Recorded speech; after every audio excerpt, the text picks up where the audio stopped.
ಅಯ್ಯೋ, ಏಟು ಜೋರಾಗಿ ಬಿದ್ದಿರೋ ಹಾಗಿದೆ. ಅಯ್ಯಯ್ಯೋ ಕಾವೇರಿ, ರಕ್ತ ಬರ್ತಿದ್ಯಲ್ಲಮ್ಮ. ಅಯ್ಯಯ್ಯೋ. ಪೃಥ್ವಿ, ಹಾಸ್ಪಿಟ್ಲ್ ಕರ್ಕೊಂಡು ಹೋಗು. ಅಮ್ಮ, ಇಷ್ಟು ಚಿಕ್ಕ ಗಾಯಕ್ಕೆ ಹಾಸ್ಪಿಟ್ಲಿಗೆ ಯಾಕಮ್ಮ? ಸ್ವಲ್ಪ ಅರ್ಶನ ಹಚ್ಚಿದ್ರೆ ನಿಮಿಷದಲ್ಲೇ ಸರಿ ಹೋಗುತ್ತೆ. ಇದೆಲ್ಲ ಅಭ್ಯಾಸ ಆಗಿದೆ ಬಿಡಿ.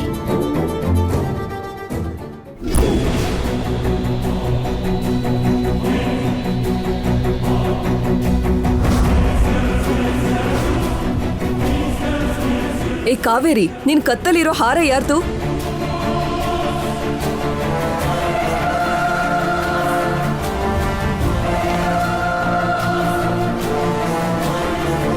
ಹೇ ಕಾವೇರಿ, ನಿನ್ನತ್ರನೇ ಕೇಳ್ತಿರೋದು. ಆ ಹಾರನ್ನ ಈಗ್ಲೇ ತೆಗಿ. ಅದನ್ನ ಅರ್ಚಕರು ಕಲ್ಯಾಣಿಗೋಸ್ಕರ ಕೊಟ್ಟಿರೋದು. ಅದು ಕಲ್ಯಾಣಿಗ್ ಮಾತ್ರ ಸೇರಿರೋದು. ಕಲ್ಯಾಣಿ ಇಲ್ದೇ ಇರೋ ಕಾರಣಕ್ಕೆ ಆ ಸ್ಥಾನದಲ್ಲಿರೋ ನನಗ್ ಸೇರ್ಬೇಕು.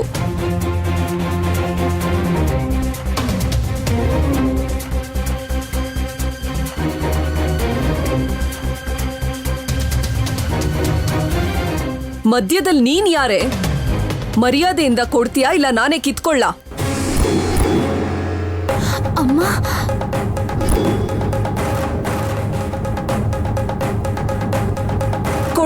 ಕೊಡೋ. ಮಯೂರಿ, ನೀನ್ ಸುಮ್ನೆ ಇರು. ಅದ್ ಹಾಗಲ್ಲ ಅಮ್ಮಮ್ಮ. ಬಿಡೋ ಅಂದೆ. ಮಯೂರಿ, ಅತ್ತೆಗೆ ಎದುರು ಮಾತಾಡ್ಬೇಡ. ಹೌದು ಮಯೂರಿ, ಆ ಹಾರನ ಬಿಟ್ಬಿಡು. ರಾಜಮಾತೆ ಇರೋವರೆಗೂ ಅವ್ರ ಮಾತೆ ಶಾಸನ. ಈ ಹಾರ ಕಲ್ಯಾಣಿಗೋಸ್ಕರ ಅಂತ ಅರ್ಚಕರು ಹೇಳಿದ್ರಲ್ಲ ಡ್ಯಾಡಿ. ಕಲ್ಯಾಣಿಗೆ ಸೇರ್ಬೇಕಾಗಿರೋದು ಇನ್ಯಾರಿಗೋ ಸೇರಿದ್ರೆ ದೊಡ್ಡಪ್ಪಂಗೆ ಪ್ರಾಣಾಪಾಯ ಬರ್ಬೋದು. ಅಮ್ಮಮ್ಮಂಗೆ ಕೆಟ್ಟದಾಗ್ಬೋದು. ರಾಜಮಹಲ್ಗೆ ಆಪತ್ತೇ ಬರ್ಬೋದು. ಏ ಕಾವೇರಿ, ನೀನ್ ಕೊಡ್ತೀಯಾ ಇಲ್ಲ ನಾನೇ ಕಿತ್ಕೊಳ್ಳ? ಬಿಡು ಅಂದೆ ತಾನೆ.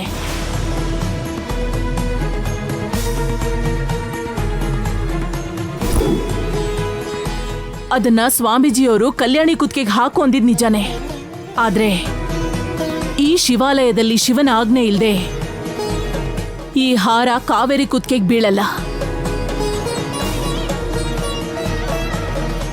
ಹಾಗ್ ಬಿದ್ದಿದೆ ಅಂದ್ರೆ ಅದಕ್ಕೊಂದು ಕಾರಣ ಇದ್ದೇ ಇರತ್ತೆ. ಇಲ್ಲ ಅಂದ್ರೆ ಈ ಹಾರದ ಅವಶ್ಯಕತೆ ನಮ್ಮ ಕಲ್ಯಾಣಿಗಿಂತ ಕಾವೇರಿಗೆ ಜಾಸ್ತಿ ಇದೆ ಅನ್ಸತ್ತೆ. ಅದು ಹಾಗಲ್ಲ ಅಮ್ಮಮ್ಮ. ಪರವಾಗಿಲ್ಲ ರಾಜಮಾತೆ, ಇದು ನಿಮ್ಮ ಮೊಮ್ಮಗಳಿಗೆ ಸೇರ್ಬೇಕಾಗಿರೋದು. ನಿಮ್ ಹತ್ರನೇ ಇರ್ಲಿ. ಏನೋ ಕೈ ತಪ್ಪಿ ನನ್ ಮೇಲ್ ಬಿದ್ದಿದೆ ಅಷ್ಟೇ. ಇರಿ ಕೊಡ್ತೀನಿ. ಬೇಡಮ್ಮ, ತೆಗಿಬೇಡ. ಶಿವನ ಸನ್ನಿಧಿಲಿ ಏನೇ ನಡೆದ್ರೋ ಅದು ಶಿವನಾಜ್ಞೆ. ನನ್ನ ಮಗನ್ಗೆ ಏಟು ಬೀಳ್ಬೇಕಾದ್ರೆ ನೀನ್ ಅಡ್ಡ ಬಂದೆ. ಆ ಏಟು ನಿನಗ್ ಬಿದ್ದು ರಕ್ತ ಬಂತು. ನಿನ್ನ ಹಣೆ ಮೇಲಿನ ರಕ್ತ ಶಿವದೇವನ್ ಕಾಲ್ ಮೇಲ್ ಬಿದ್ದು ಶಿವದೇವನ್ ಕೈಯಲ್ಲಿದ್ದ ಹಾರ ನಿನ್ನ ಕುತ್ತಿಗೆಗೆ ಬಿತ್ತು.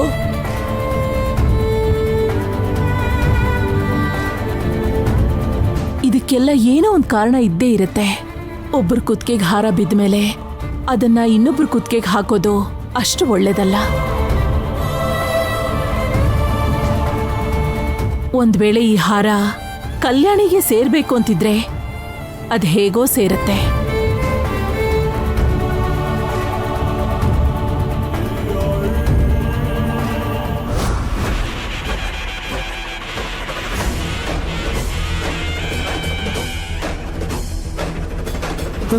ಇಟ್ಕೋ.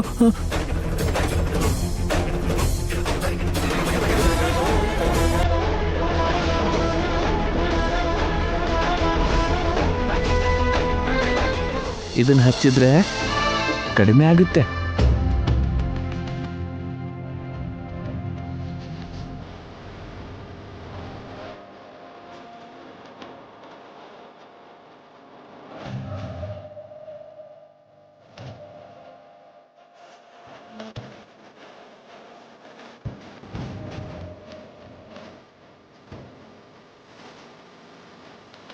ಕಡಿಮೆ ಆಗುತ್ತೆ ಆಯ್ತಾ? ಅಮ್ಮ, ಅನ್ನದಾನ ಕಾರ್ಯಕ್ರಮಕ್ಕೆ ತಡವಾಗ್ತಿದೆ. ನೀವು ಬಂದು ತೆಂಗಿನಕಾಯಿ ಹೊಡೆದ್ರೆ ಅನ್ನದಾನ ಶುರು ಮಾಡ್ಬೋದು. ಆಯ್ತು ಅರ್ಚಕ್ರೆ. ನಿಂಗೆ ಏನಾಗಲ್ಲ.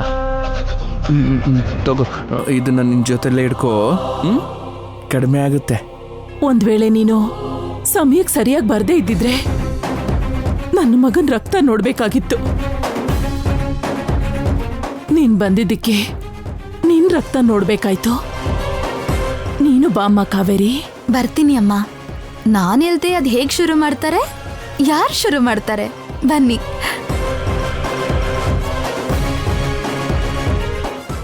ಬನ್ನಿ ಯಜಮಾನ್ರೆ.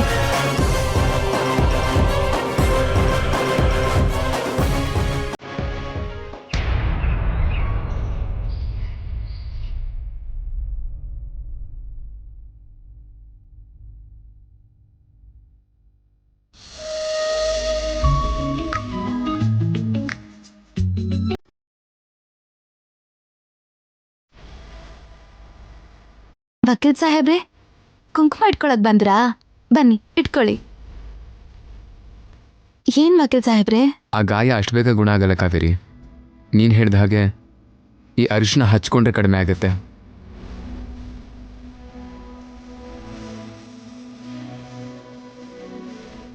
ದೇವ್ರ ದಯೆಯಿಂದ ಕಣ್ಗೇನೂ ಆಗಲಿಲ್ಲ. ಕಣ್ಣಿಗೆ ಬಿದ್ದಿದ್ರೆ ದೊಡ್ಡ ಅಪಾಯನೇ ಆಗಿರೋದು. ಪರವಾಗಿಲ್ಲ ವಕೀಲ್ ಸಾಹೇಬ್ರೆ, ನಾನೇ ಹಚ್ಕೋತೀನಿ, ಕೊಡಿ. ಅಂಕಲ್ ಗೇಟ್ ಆಗಬಾರ್ದು ಅಂತ ತಡೆಯೋದಕ್ಕೆ ನೀನು ಬಂದಿದ್ದಕ್ಕೆ ನಿನ್ಗೆ ಏಟಾಯ್ತು ಕಾವೇರಿ. ಇಲ್ಲ ಅಂದಿದ್ರೆ ಈ ಏಟು ಅಂಕಲ್ಗೆ ಬಿದ್ದಿರೋದು. ಕುಟುಂಬದವರೆಲ್ಲ ನೊಂದ್ಕೊಂಡಿರೋರು. ಆ ಕುಟುಂಬ ಸಂತೋಷವಾಗಿರೋ ಹಾಗೆ ಮಾಡಿರೋ ಈ ಗಾಯಕ್ಕೆ ನಾನೇ ಅರ್ಶನ ಹಚ್ತೀನಿ.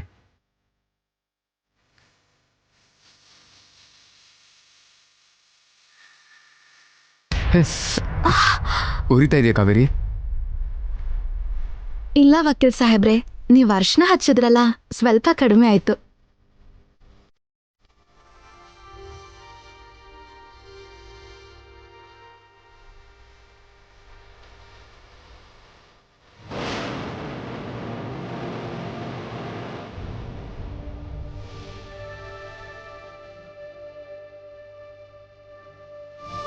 ಪೃಥ್ವಿ ಏನು ಯಾವಾಗ್ಲೂ ಈ ಕಾವೇರಿಯಿಂದನೇ ಸುತ್ತುತ್ತಿರ್ತಾನೆ. ಅರ್ಶನ ಹಚ್ಚೋಣ ಅಂತ ಬಂದರೆ ಅದು ಮುಖ ಪೂರ್ತಿ ಆಗೋಯ್ತಲ್ಲ.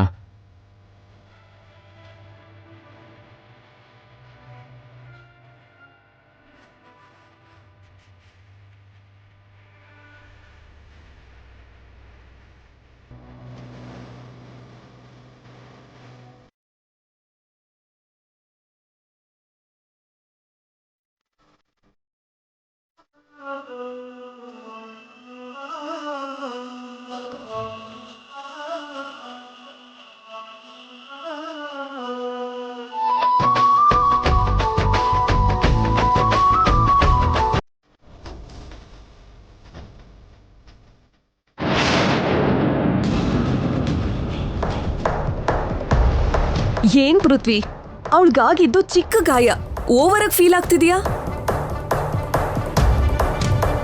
ಹೇ ಕಾವೇರಿ, ನಿನಗೆ ದೇವಸ್ಥಾನದಲ್ಲಿ ಹೇಗಿರ್ಬೇಕು ಅನ್ನೋದು ಗೊತ್ತಾಗಲ್ವಾ?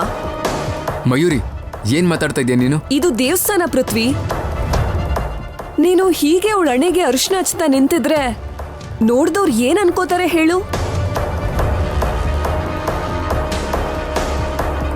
ಒಳಗಡೆ ಅನ್ನದಾನಕ್ಕೆ ಟೈಮ್ ಆಗ್ತಿದೆ.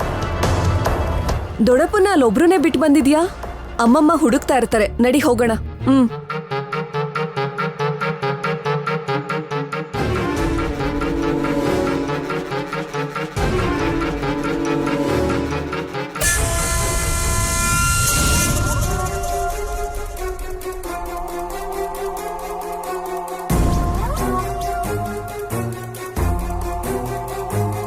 ಹೇಯ್, ಅರಿಶಿನ ಹಚ್ತಾ ಅಂತ ತುಂಬಾ ಖುಷಿ ಪಡ್ತಿದ್ಯಾ? ನೀನ್ ಮನೇಲಿ ಕೆಲ್ಸ ಮಾಡಕ್ ಬಂದಿದ್ಯಾ ಇಲ್ಲ ನಮ್ಮ ಹತ್ರ ಕೆಲ್ಸ ಮಾಡಿಸ್ಕೊಳಕ್ ಬಂದಿದ್ಯಾ? ಮೊದ್ಲ ಅರಿಶಿನ ಅಳ್ಸು, ಅಳ್ಸು.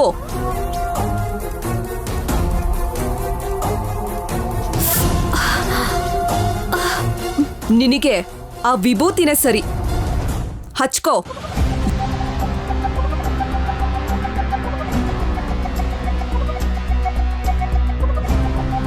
ಯಾರ ಹತ್ರ ಹೇಗ್ ನಡ್ಕೋಬೇಕಂತ ಕಲ್ತ್ಕೋ. ತೆಂಗಿನ ಚಿಪ್ ಹೊಡೆದಾಗ ನೋವು ಆಗ್ತಿತ್ತು. ಆದ್ರೆ ವಕೀಲ್ ಸಾಹೇಬ್ರ ಕೈಯಿಂದ ಹಚ್ಚಿದಿಕ್ಕೆ ನೋವೆಲ್ಲ ಕಡಿಮೆ ಆಯ್ತು. ಅಯ್ಯೋ, ಪೂಜೆಗೆ ತೆಂಗಿನಕಾಯಿ ಬೇಕಲ್ವಾ? ಓಂ ಅನೇನ ಯಥಶಕ್ತಿ ಯಥಾಮತಿ ಸಂಪಾದಿತ ದ್ರವ್ಯ ಶ್ರೀ ಲಕ್ಷ್ಮೀನಾರಾಯಣ ಪ್ರಿಯತ್ತಾಂ. ಓಂ ಮಹಾ ಗಣಾಧಿಪತಯೇ ನಮಃ. ಓಂ ಲಕ್ಷ್ಮೀ ನಮಃ. ಓಂ ನಮಃ ಶಿವಾಯ ನಮೋ ನಮಃ. ಓಂ ನೈವೇದ್ಯಂ ಸಮರ್ಪಯಾಮಿ. ಅಮ್ಮ, ಈಗ ಎಲ್ಲ ಆಹಾರ ಪದಾರ್ಥಗಳ ಶುದ್ಧ ಕಾರ್ಯ ಆಗಿದೆ. ಈಗ ಅನ್ನದಾನ ಕಾರ್ಯಕ್ರಮ ಶುರು ಮಾಡಬಹುದು.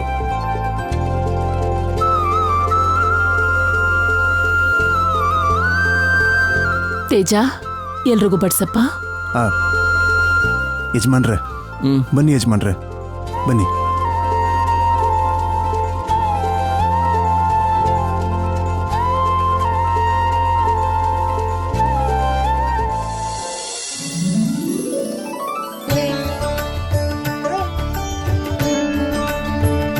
ಅಮ್ಮ, ನಿಮ್ ಮಗ ಶಿವದೇವ ಅವರ ಕೈಯಲ್ಲಿ ಅನ್ನದಾನ ಪ್ರಾರಂಭ ಮಾಡಿಸಿ. ಅವರಿಗೆ ಎಲ್ಲ ಒಳ್ಳೇದೇ ಆಗುತ್ತೆ. ಖಂಡಿತ. ನಾವು ತಿನ್ನೋಣ. ತೇಜ, ಶಿವದೇವನ್ ಕರ್ಕೊಂಡು ಹೋಗಿ ಬಡ್ಸೋ. ಆಯ್ತು ರಾಜಮಾತೆ. ಇದನ್ ಕೊಡಪ್ಪ. ನಾನು ಕಲ್ಯಾಣಿನ ಕೊಡಲ್ಲ.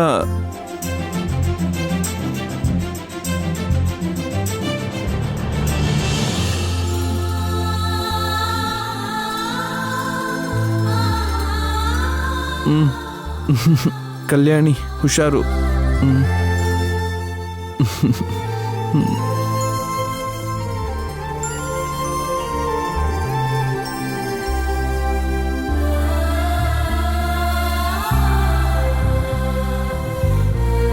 ಅಮ್ಮ, ಅಡ್ಗೆನೆಲ್ಲ ನಾನೇ ಮುಂದೆ ನಿಂತು ಮಾಡ್ಸಿದೀನಮ್ಮ.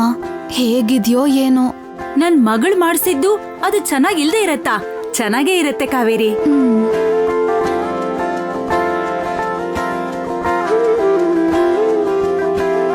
ಅಮ್ಮ, ಶಿವದೇವ್ ಅವ್ರನ್ನ ನೋಡ್ತಿದ್ರೆ ದೇವ್ರ ತರ ಕಾಣಿಸ್ತಿದ್ದಾರಮ್ಮ. ಯಾಕಮ್ಮ? ಕಳ್ದು ಹೋಗಿರೋ ಮಗುನ ನೆನ್ಪು ಮಾಡ್ಕೊಂಡು ಬದುಕಿರೋವರೆಗೂ ಕಾಯ್ತಾ ಕೂತಿದ್ದಾರೆ. ಈ ಕಾಲದಲ್ಲಿ ಅಷ್ಟು ಪ್ರೀತಿ ಮಾಡೋರು ಯಾರಿರ್ತಾರಮ್ಮ?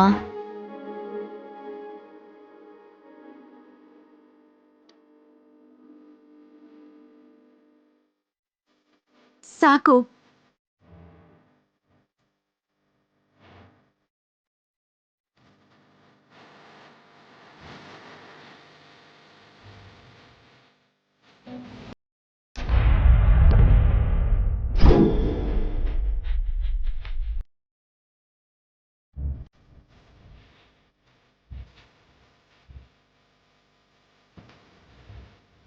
ಕಲ್ಯಾಣಿ, ಕಲ್ಯಾಣಿ, ಕಲ್ಯಾಣಿ.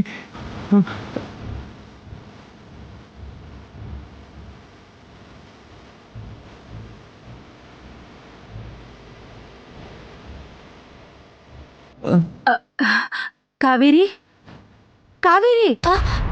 ಅಮ್ಮ, ಕಲ್ಯಾಣಿ, ಬನ್ನಿ ಯಜಮಾನ್ರೆ. ಕಲ್ಯಾಣಿ, ಬನ್ನಿ.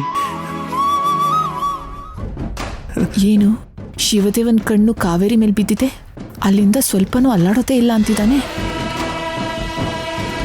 ಒಂದ್ ವೇಳೆ ಕಾವೇರಿನೇ ಅವನು ಕಲ್ಯಾಣಿ ಅಂತ ಅನ್ಕೊಂಡಿದ್ದಾನಾ? ಅದೆಲ್ಲ ಆಗಲ್ಲ ವೈದಿಕ. ಕೆಲಸದ ಹುಡುಗಿಗೂ ಪಟ್ಟದ ರಾಣಿಗೂ ವ್ಯತ್ಯಾಸ ಗೊತ್ತಿಲ್ದಿರೋ ಅಷ್ಟು ದಡ್ಡ ಅಲ್ಲ ಶಿವದೇವ. ಆಗ ತೆಂಗಿನ ಚಿಪ್ಪು ಬೀಳದೆ ಇರೋ ಥರ ಅಡ್ಡ ಬಂದ್ಲಲ್ವಾ, ಆ ತೆಂಗಿನ ಚಿಪ್ಪು ಬಂದನೇ ಅವನ್ನ ಸೆಳಿತಾ ಇರೋದು. ಅದನ್ನ ಬಿಟ್ಟು ಬೇರೆ ಏನೂ ಇಲ್ಲ.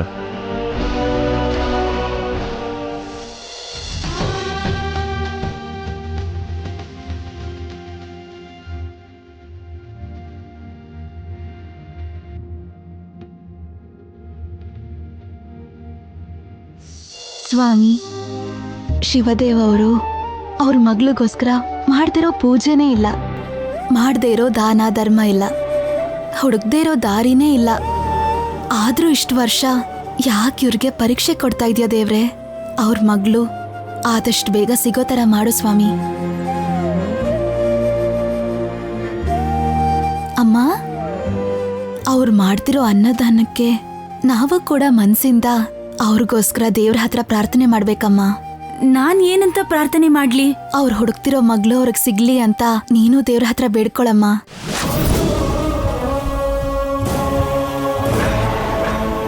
ನೀನು ಕೂಡ ನನ್ಗೆ ಮಗು ಆಗಿದ್ದಾಗ್ಲೇ ಸಿಕ್ಕಿದ್ದು. ಅದಕ್ಕೆ ಅದೊಂದನ್ನ ಬಿಟ್ಟು ಏನ್ ಬೇಕಾದ್ರೂ ಪ್ರಾರ್ಥನೆ ಮಾಡ್ತೀನಿ. ಎಂತ ಪರಿಸ್ಥಿತಿಲೂ ನೀನ್ ನನ್ನಿಂದ ದೂರ ಆಗ್ಬಾರ್ದು ಕಾವೇರಿ.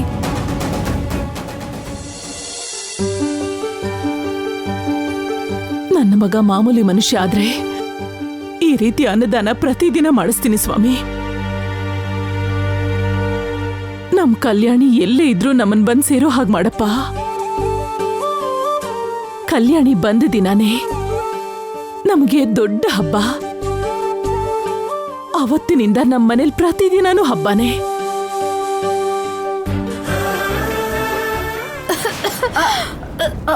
ಅಯ್ಯೋ ಕಾವೇರಿ, ತಗೋ ನೀನ್ ಕುಡಿ.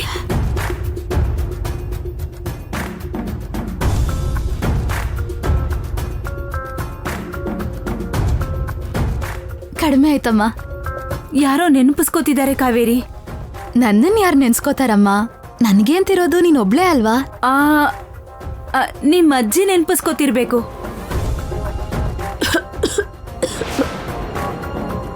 ನೀರ್ ತಗೊಳ್ಳಿ ಅತ್ತೆ, ನೀರ್ ತಗೊಳ್ಳಿ.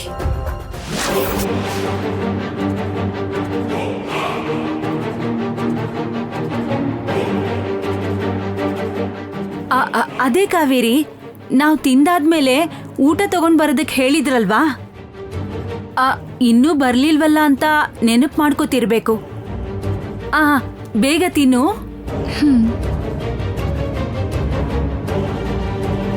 ಇಲ್ಲಿ ಕೊಡಿಯತ್ತೆ.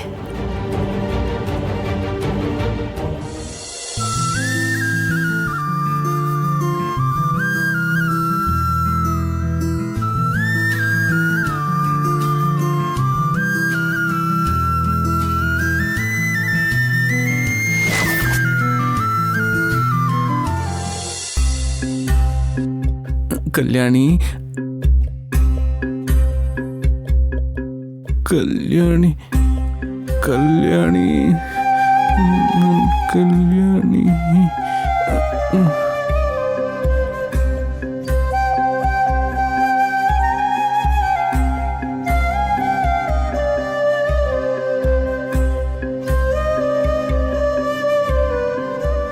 ಅಮ್ಮವ್ರೆ, ನಾವೇನ್ ಹೊರಡ್ತೀವಿ? ಇರಮ್ಮ, ಇಷ್ಟು ಬೇಗ ಯಾಕೆ?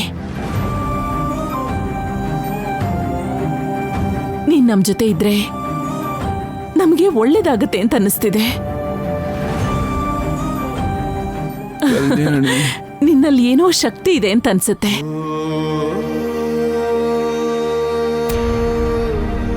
ನಾವು ಬರೋಷ್ಟೊತ್ತಿಗೆ ನೀನೊಬ್ಳೆ ಇಷ್ಟೆಲ್ಲ ಕೆಲಸ ಮಾಡಿದ್ಯಾ. ನಿನ್ ಋಣ ಹೇಗ್ ತೀರಿಸ್ಕೊಳ್ಳಿ? ಅಮ್ಮವ್ರೆ, ಅಂತ ಮಾತುಗಳನ್ನೆಲ್ಲ ಆಡ್ಬೇಡಿ ಅಮ್ಮವ್ರೆ. ನಾನ್ ಮಾಡಿರೋ ಕೆಲ್ಸಕ್ಕೆ ಋಣ ಹೇಗ್ ತೀರ್ಸೋದು ಅಂತ ನೀವ್ ಯೋಚನೆ ಮಾಡ್ತಾ ಇದ್ದೀರಾ. ನಿಮ್ಗೆ ಯಾವಾಗ್ಲೂ ಋಣಿಯಾಗಿದ್ದವಳು ಈಗ ನಿಮ್ ಋಣನ ಹೇಗ್ ತೀರ್ಸೋದು ಅಂತ ನಾನ್ ಅನ್ಕೋತಾ ಇದ್ದೀನಿ. ಆಹಾ,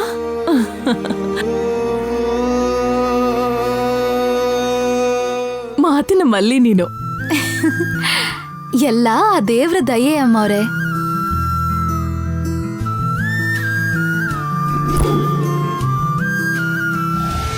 ಮಮ್ಮಿ, ಆ ಕಾವೇರಿಗೆ ರಾತ್ರಿ ಮಲ್ಕೊಂಡಾಗ ಕೂಡ ನಾವು ಕೊಡೋ ಶಿಕ್ಷೆನೆ ನೆನಪಾಗ್ಬೇಕು. ಅವಸರ ಪಡ್ಬೇಡ ಮಯೂರಿ.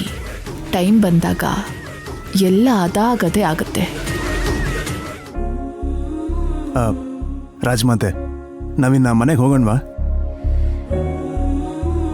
ಶಿವದೇವನ್ ನೋಡು ತೇಜ, ಮನೆಗಿಂತ ಇಲ್ಲೇ ಪ್ರಶಾಂತವಾಗಿದ್ದಾನೆ. ಇನ್ನೂ ಸ್ವಲ್ಪ ತಿದ್ದು ಹೋಗೋಣ.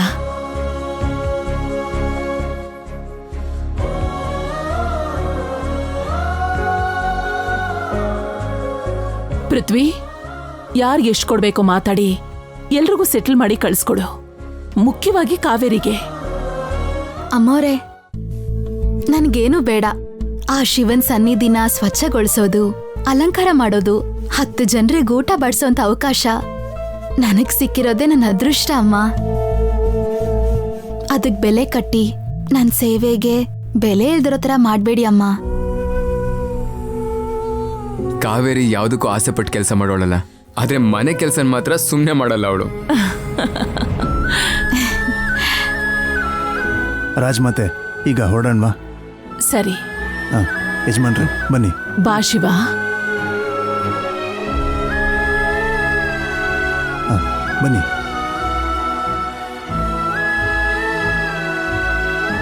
ಕಾವೇರಿ ಬಾ ಹೋಗೋಣ.